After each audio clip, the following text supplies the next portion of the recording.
Hey, Tony Gas here. Wanting to pop in. Now, understand this. If you did not know, TonyGass'sAcademy.com, I have, I think, over 20 courses. I just did a video for the Blessed Business Tribe. So the Blessed Business Tribe is a YouTube membership. So you'll see that under the video where it says join, or if you're in the Blessed Tribe, it may say see perks. And you click that and you can upgrade to the Blessed Business Tribe. But that's where I post the business lessons. But on TonyGassAcademy.com, I think it's what, 6, 12, 18, 24, 27 courses.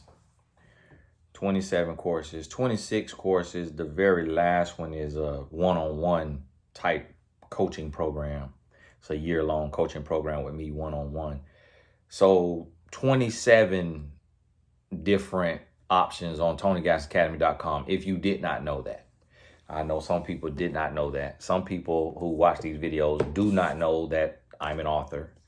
I guess you come on here if you don't have a button-up shirt on and talking all proper and all of that. People just think that YouTube just talking head. So that's for you.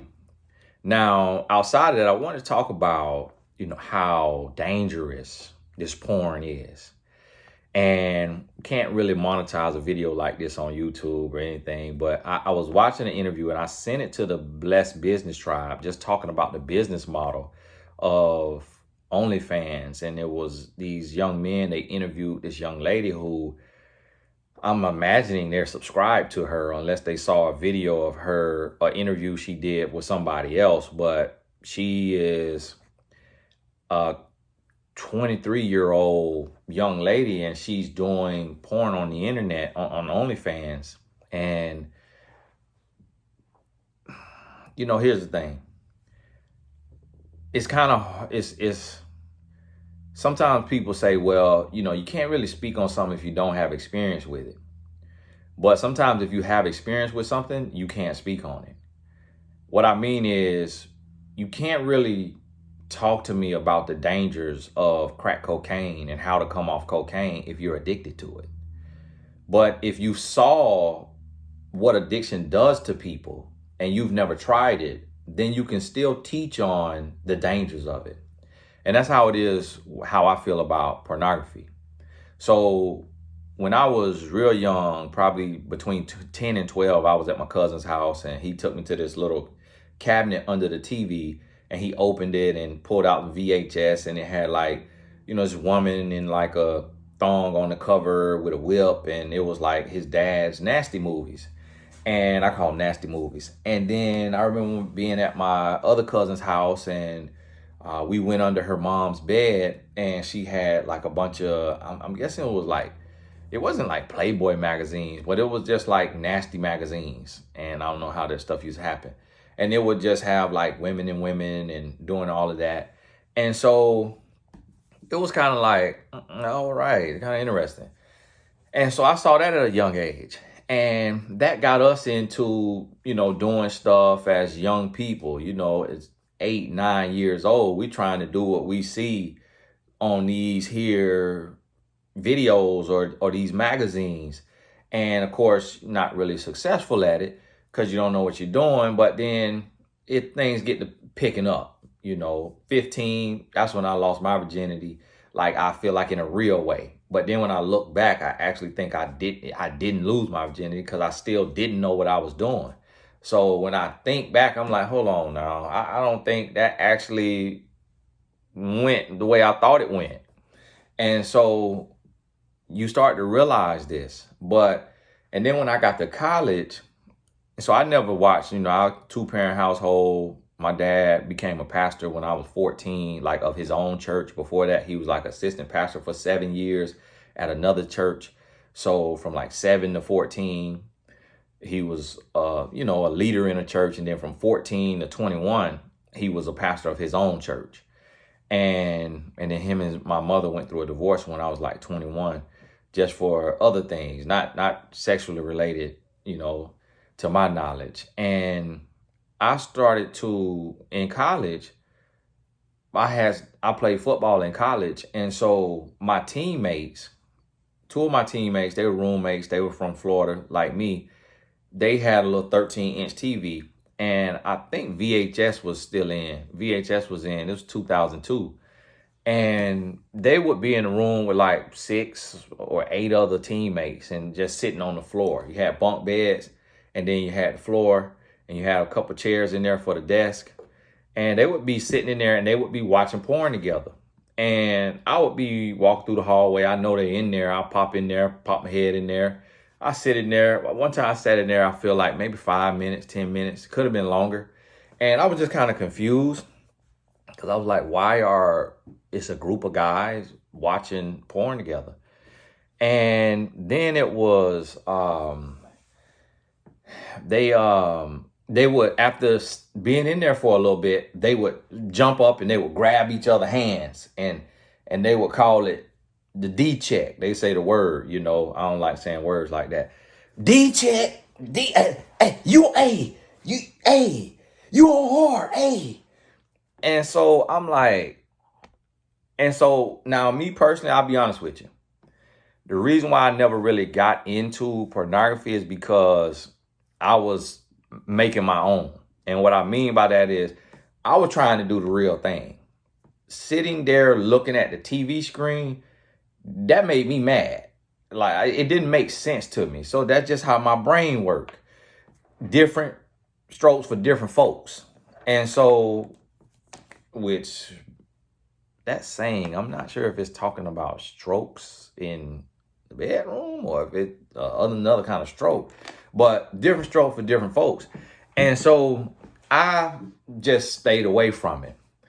Now, being a relationship coach, a life coach, and relationship coach by default at 22 years old after being a womanizer, meaning when I say womanizer, I don't mean dogging women out. A lot of times people get that impression of, because I say I was a dog, people take it too literal and they associate it with a traumatic experience they had with a man who they call a dog. But what I mean is dating and then not dating. Like, you date somebody, it doesn't work out, you move on to the next person. Date that person, don't work out. And so in our society, the way we date, a lot of times you're in the bed in the first night, the third date, the first week, the second week. So you got 52 weeks in a year. So if you're actively dating, but the relationship doesn't go anywhere, y'all don't want to, keep talking, it's a mutual decision, you kind of go apart, you racking up bodies. You racking up bodies. And so when I say womanizer, when I say dog, that's what I'm talking about. I'm not talking about dragging women through the street by the hair. I'm talking about just young people, you having fun, you searching for yourself, you looking for yourself, and you doing the do. And so at 22 years old, I wrote a book. And when I wrote that book, it was 10 questions from college-age women, and I answered them from the perspective of a college-age man. I was 22 years old. The book was for women 18 to 25. That was the intention. Friend that I had, she asked me to do that because I gave her some insight to give her brother about his relationship. And she said, you tell him. And I said, no, you tell him, that's your brother. And he was a Division I athlete, possibly could have went pro or what have you, played against Steph Curry. And so Steph Curry went pro. We see what he doing. So I didn't know where he was going to go in his life. So I told her, hey, tell him this and watch out about this particular, type of situation with these women. And since she asked me, well, what changed you? What stopped you? And I told her, and she said, Tony, you need to write a book. So that's why I wrote a book at 22 years old. And I didn't want to be a relationship coach. I wanted to be a pro football player. I played football in college. I wanted to be a pro athlete. So I didn't want to be a relationship coach. But when I answered them questions, the women who read it had more questions. And so that's what put me in that space. So from being in that space, now I'm 37, I've been in that space since 22 years old. I've gotten to be inside of tens of thousands of relationships. I've gotten to see the behind the scenes. And so that's scientist level data. Because when we read about theories and laws in school, that's from human study. That's from the studies of human behavior. Well, although I'm not a doctor, I've been studying this behind the scenes. So when you are someone who you write a book and you talk about things, people who are interested in your subject matter, they write you their entire life story. So I still today have probably at least over 10,000 unread emails. Now, I closed down my Facebook messaging on my Facebook page. My Facebook page in 2015, 14, 15, 16, when the algorithm was open, when I was in the algorithm, before I got shadow banned, my Facebook page was reaching 20 million people a week. Facebook had insights, Facebook insights. And I was reaching 20 million people a week. So my page was set up where you could message me. So I was getting tens of thousands of messages and people telling me their life story. So I got to see this. So when I'm speaking on this, I'm not speaking just from some random talking head who rolled out of bed. And what I'm telling you is pornography is destroying society. It is destroying the world. It is destroying families. It is destroying the man. It's destroying the woman. Pornography is addicting. And so the people who are into it, they are addicted to it. Like the young lady, 23 years old, she addicted to doing it. She's addicted to doing pornography. The people who subscribe to her channel are addicted to watching her. I could tell that the two young men that interview her keep them a handful of themselves with Angela, because how would you even know who she is if you're not into that? And the one guy, he mentioned 2 or 3 other women who are high earners on the site for doing porn. And so I see him totally different, because I'm like, wow, that's why you don't have a girlfriend, because you over there going to town with Angela. You can't, that thing can't get a break. The skin probably raw. Like, what in the world? How do you know these women by first, middle, and last name, sir? What in the world are you doing? And so this thing is becoming it's a pandemic in itself, and it's destroying the household. And I'm not telling you this for money. I'm not saying this as part of some type of propaganda scheme, I don't work for the government. This is not, this is real life. I'm out the trenches. And so I'm seeing this and the way this playing out. And now when you talk to a doctor, they're going to explain to you and they can tell you the part of the brain that is activated from an orgasm. And they can tell you the part of the brain that's activated from doing cocaine. And they can tell you that you're activating the same part of the brain. And just one addiction may be stronger than the other.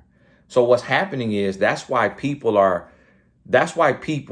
who masturbate become addicted to it and feel like they can't live without it, and they get stressed and they get bothered and they can't sleep without it. Basically, they're a drug addict, but the drug is coming from their brain and being released into their bloodstream, and it's that feeling.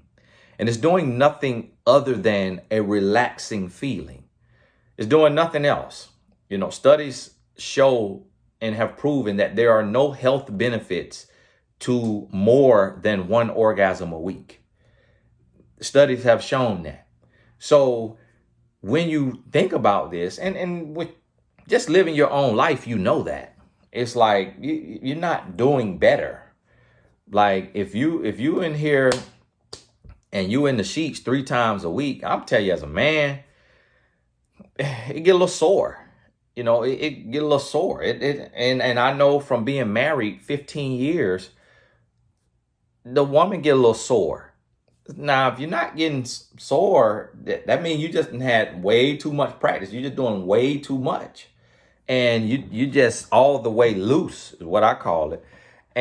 But it's supposed to be, it's not something that's intended to just be just all the time. I mean, the act itself is to reproduce.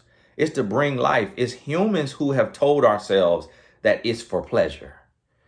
Oh, if it's not for pleasure, then why are there a billion nerves in the clitoris? It's because it's hidden. It's because it's under something. It's behind something. That's why it's sensitive.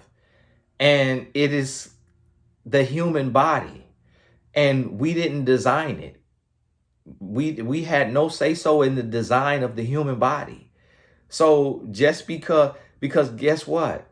Where it feels good, that those same nerves can also feel very bad, can also be hurt, can also be damaged, can also be ruined, can also be obliterated, destroyed. So it's not just for pleasure. It is for productivity. It is to reproduce life. It is to keep the human race in existence. And so you have to understand that when you have sex, and all sexual things should have and have to have boundaries. But what we fail to realize is that lust, when you feed into it, it gets stronger. And it can eventually devour you. And it can control you. And you may want to, so there are people who take their work break to go masturbate in the bathroom or in their car with tent. Men, it's a lot easier because it can be done in 30 seconds in the bathroom stall and no one will know. And the extra little drippage in his underwear, nobody knows if he washes his underwear. A woman, a little bit more intricate. So unless she's figured out a certain little thing to where a minute she's done, a woman, the body, studies say 13 to 40 minutes it takes a woman before she has an orgasm. So the body is more intricate. And we have to realize this, that there are people that you're shaking. That's why I don't like shaking a man's hands. If I do, I got to go wash my hands. And I remember out of all my tours around the world, not in the Army, I mean, as a relationship coach, I did relationship seminars around the world, in Nairobi, Kenya, in Montreal, Canada, Toronto, Canada, in the islands, in Bahamas, in several other U.S. states, around the world, in London, around the world. I have taken love talks, Johannesburg, South Africa. And out of the thousands of people that I've done seminars for, it was one lady, she came up to me and I went to shake her hand. She said, "I don't shake men's hand." She said, "My dad told me never shake a man's hand." Do you know why her dad told her to never shake a man's hand? Because her daddy was wearing that thing out. And her daddy know what men do with that hand. So every time I shake a man's hand, I'm like, oh, Lord. I wonder when the last time he done choked the life out that thing. And I'm looking for some hand sanitizer. And so it's that addicting. It's some men that do that a minimum of 3 times a day. It's some that's 12 times a day. And so you have to realize that it takes over, it consumes the mind. And so here's what it does. It creates unrealistic expectations because no one will be able to touch your body the way you touch your body. And that is the trick of the media, because women are being told, explore your body, explore your body. But guess what? You will never be satisfied with a man because he will never be able to explore your body and understand your body. No matter how much you talk to him, no matter how much you communicate with him, even the angle of your hands going down on yourself and his hands from being in front of you, even the angle won't be the same. The texture of the hand won't be the same. The mindset won't be the same. The intention won't be the same. The composure won't be the same. So when we get accustomed to taking care of ourselves, we will never fully be able to appreciate another human. And where it's really breaking down is more so on the men's side, because there's so many women out there in this industry that is so many flavors. It's like Baskin Robbins. And so men are getting out there and they're feeding into this lust. And that's what happened with the gentleman who I believe took his life, the billionaire man who took his life, and the woman who was allegedly helping, source people for him is on trial. It's because he fed into the lust. And then the other billionaire friends that he had, feeding lust. And lust cannot be quenched. It has to be starved. It has to be crucified. So when you feed that, so now they go from watching a woman who looks like them. Then they go to watching a woman of another race. Then they go to watching a woman with a woman and a man of the same race.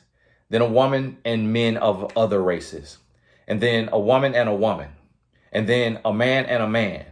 And then they get into the deep dark. And they're watching an Asian child, a white child, a black child, and they're on the dark web, the black market, whatever. And they're going into some stuff. And then they're meeting their cocaine dealer, their drug dealer, who also doubles as a pimp. And they are stealing people out of airports, out of hotels, and putting them into these rings. And that's why sex trafficking is real. And it's real because it's feeding the filth of men. It's feeding the disgusting men of the world who started solely with porn. It is single-handedly destroying society. It is destroying relationships. It is destroying productivity. Now, a man could be productive and earn millions of dollars. Like one of the young men interviewing that 23-year-old, he's a millionaire, but he nasty.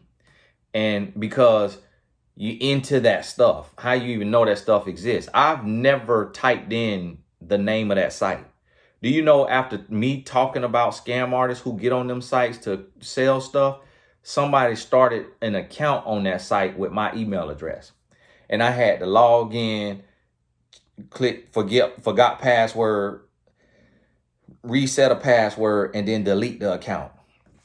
And then email in to the site and say somebody started an account with my email address, delete the account. And they wrote me back, say the account deleted.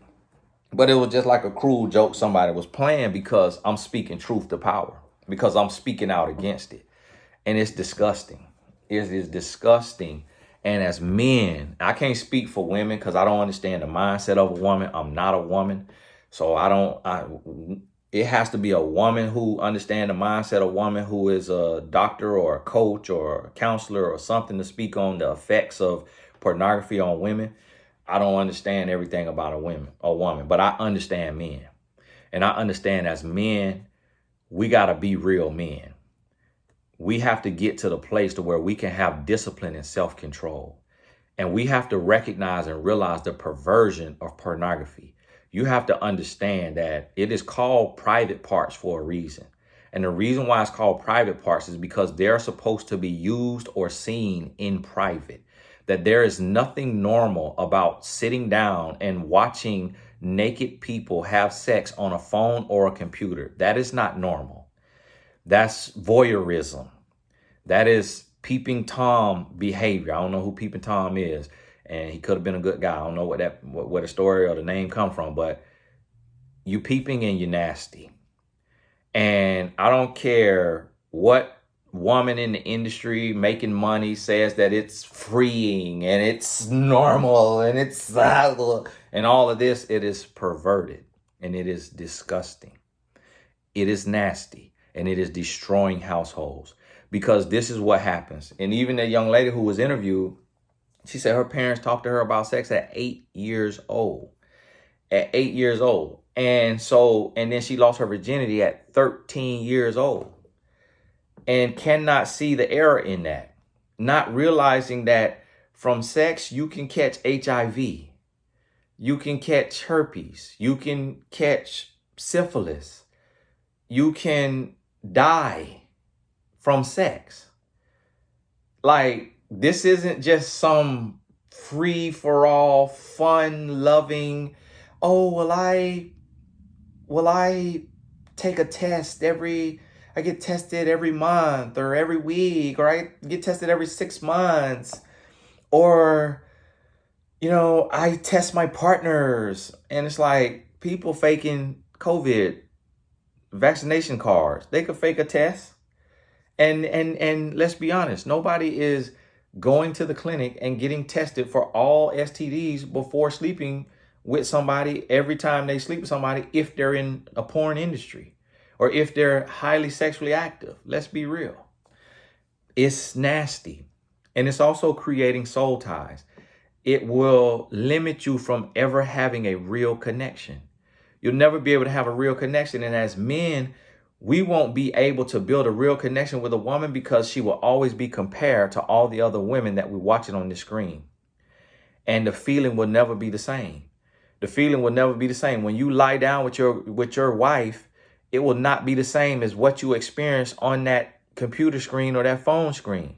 Because the women that you're watching, they may be working out for a living because they sell sex. They sell their body for a living. So their body is perfect. They maybe have completely hair removal, laser hair removal. Lips may be injected. Butt may be lifted. May have a personal trainer for every day of the week if they want to lift their butt naturally and flatten their stomach naturally. If not, they got the money to go get the surgery. Breast job, lip job, lashes, eyebrows, whatever it is they're into, or they might not be into any of that. Like the young lady, she look like she's going for the young girl look because she's 23, but she also can go for 14.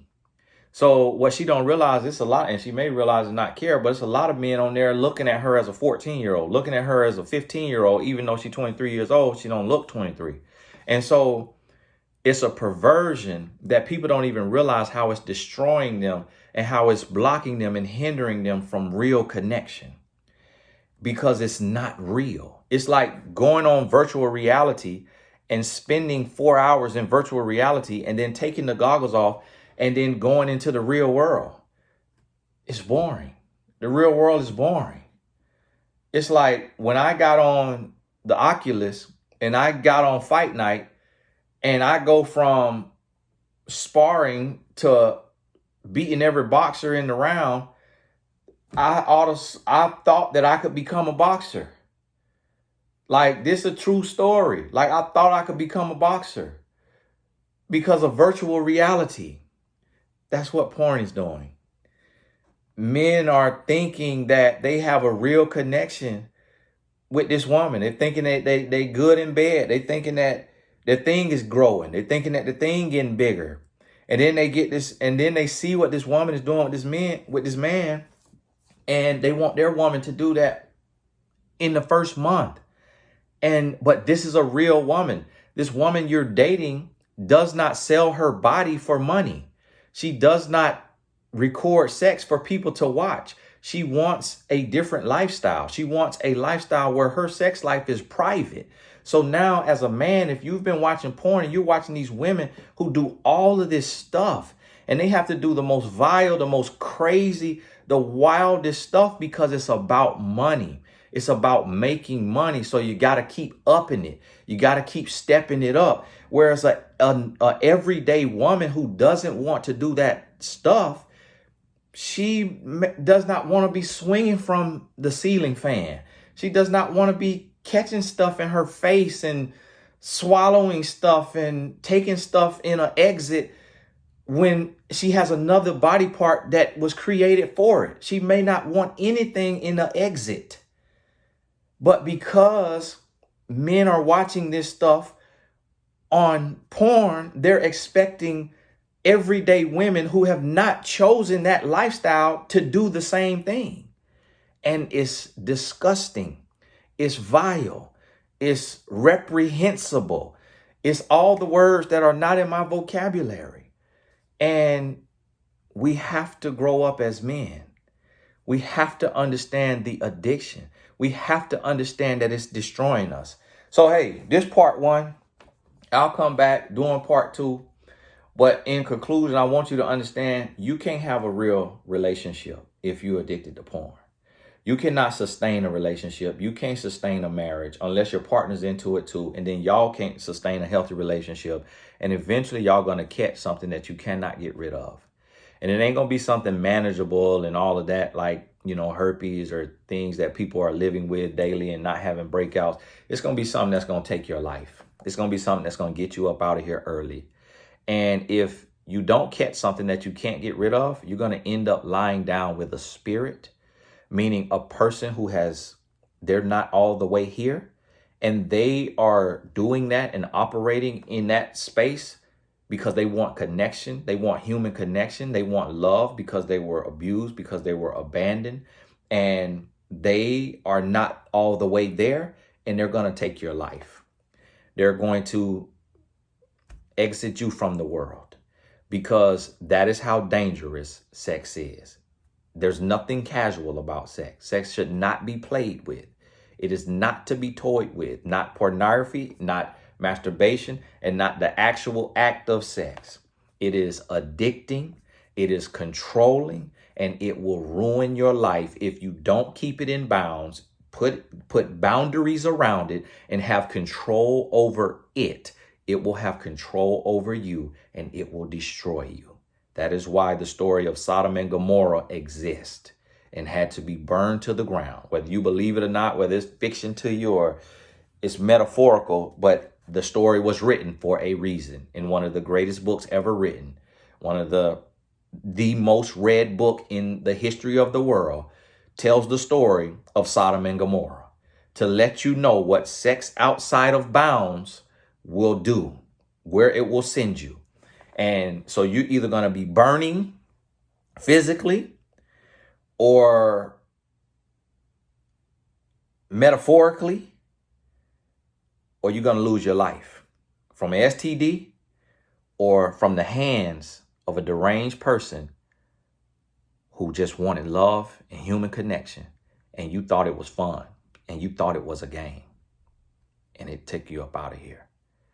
And so if that's what you're willing to risk, then keep doing your porn. Keep watching your porn. Keep getting all into it. If you want to be single your whole life, keep doing your porn.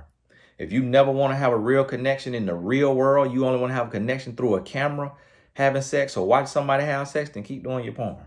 But if you want real love, if you want a real connection, if you want a connection with somebody that's healthy, you got to heal. You got to heal. You got to grow, and you got to recognize that you've been perverted in the literal sense of the word, not a derogatory name calling term. You've been perverted. You've been turned out, and you got to recognize the deviation in that behavior and start to do the work and to heal and to grow and to change.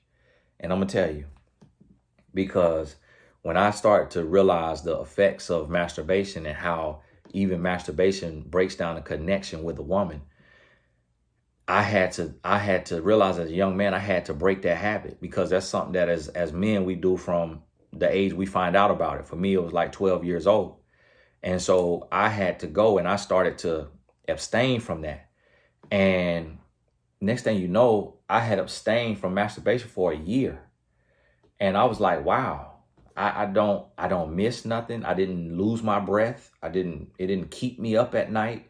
It did nothing. There was no adverse effects of abstaining from masturbation. It was no adverse effects. Of course, in the beginning, may feel a little irritable or whatever, but after that, it transmutes and it becomes power. It becomes self-control. It becomes discipline. And on the other side of that, I got the biggest breakthroughs in my life. On the other side of that, I got the biggest breakthroughs in my life. The most clarity, the most focus I've ever had in my life.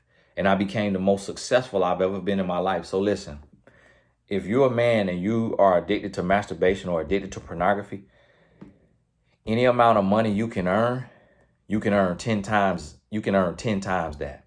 You maybe be able to earn 100 times that without that if you break that addiction. I guarantee you that. I guarantee you that. Because a man who can master himself, who can conquer himself, can conquer the world. It's nothing that you can't do. So a lot of men say, oh, I make 10 million a year. I make 30 million a year. I make 50 million a year. I make 100 million a year, and I'm addicted to porn. I'm addicted to sex parties. I'm addicted to masturbation. A lot of men saying that. But guess what you could do if you get over that addiction? Over any addiction that's not beneficial.